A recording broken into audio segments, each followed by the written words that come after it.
শুধু হাসপাতাল না, সাথে জনবল, অস্ত্র, মানে যন্ত্রপাতি, আইসিইউ এবং পোস্ট অপারেটিভ সেন্টার। সরি, মানে speaker sir, I am sorry, অস্ত্র না, আমি বলেছি যন্ত্রপাতি। যা দরকার তাই তো বলবো। ডিস্টার্বিং, বেশি হুইপিং করো না। মাননীয় স্পিকার, আমি বিনয়ের সাথে আপনার কাছে একটু সময় চাই। আমাদের সরকার অতীত থেকে শুরু করে এখন পর্যন্ত স্বাস্থ্য খাতে কি করেছে বা কোন জায়গায় এসেছে। মাননীয় স্পিকার স্যার, স্বাধীনতার মহান ঘোষক শহীদ রাষ্ট্রপতি জিয়াউর রহমান ক্ষমতায় আসার পর বাংলাদেশের নিম্নবিত্ত, মধ্যবিত্ত, আত্মপীড়িত জনগণের স্বাস্থ্যসেবা দেওয়ার লক্ষ্যে সর্বপ্রথম সারা দেশব্যাপী তৎকালীন প্রত্যেকটি থানায় 30 থেকে 31 শয্যা বিশিষ্ট হাসপাতাল স্থাপন করে জনগণের স্বাস্থ্যসেবা দেওয়ার জন্য দৃষ্টান্ত স্থাপন করেন। জনাব স্পিকার স্যার, তৎপরবর্তীতে কোনো সরকার এই খাতে মনোনিবেশ করেননি।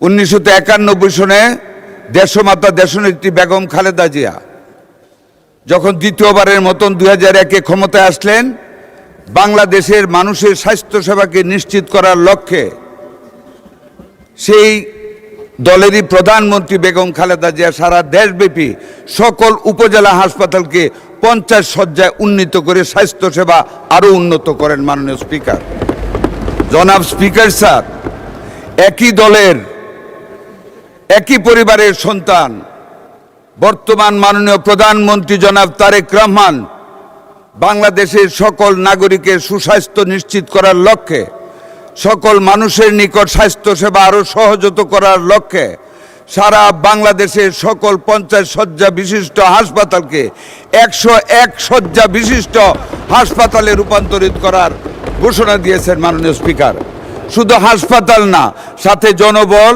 অস্ত্র, মানে যন্ত্রপাতি, আইসিইউ এবং পোস্ট অপারেটিভ সেন্টার। সরি, মাননীয় speaker sir, I am sorry, অস্ত্র না, আমি বলেছি যন্ত্রপাতি।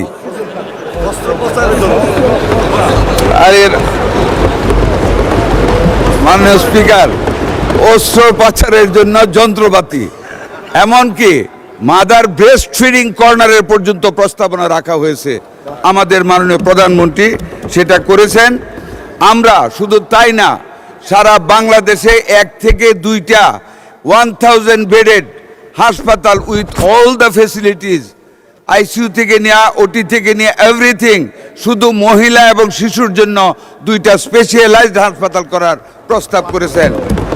আরও 15 থেকে 20টা 1000 বেডেড হাসপাতালের প্রস্তাব রয়েছে, তার মধ্যে 5-6টির সম্মতি মাননীয় প্রধানমন্ত্রী দিয়েছেন। মাননীয়, যা দরকার তাই তো বলবো। ডিস্টার্বিং, বেশি হুইপিং করো না। মাননীয় স্পিকার স্যার, আমরা আমাদের শিশু হাসপাতাল, শিশুদের অধিক সেবার লক্ষ্যে আমরা গতকালও 1000 crore টাকার বেশি আমাদের মাননীয় প্রধানমন্ত্রী ক্যাবিনেট মিটিংয়ে মঞ্জুর করেছেন। 10 তলা পর্যন্ত করা হবে, 8টি আইসিইউ বৃদ্ধি করা হবে, ওটি বৃদ্ধি করা হবে, আমাদের ওইখানে স্ক্যানিং মেশিন বসানো হবে। এইভাবে করবে। আমরা যশোরে আরেকটি হাসপাতালের ভিত্তি প্রস্তর করা হয়েছে চাঁচড়াতে। মাননীয় স্পিকার।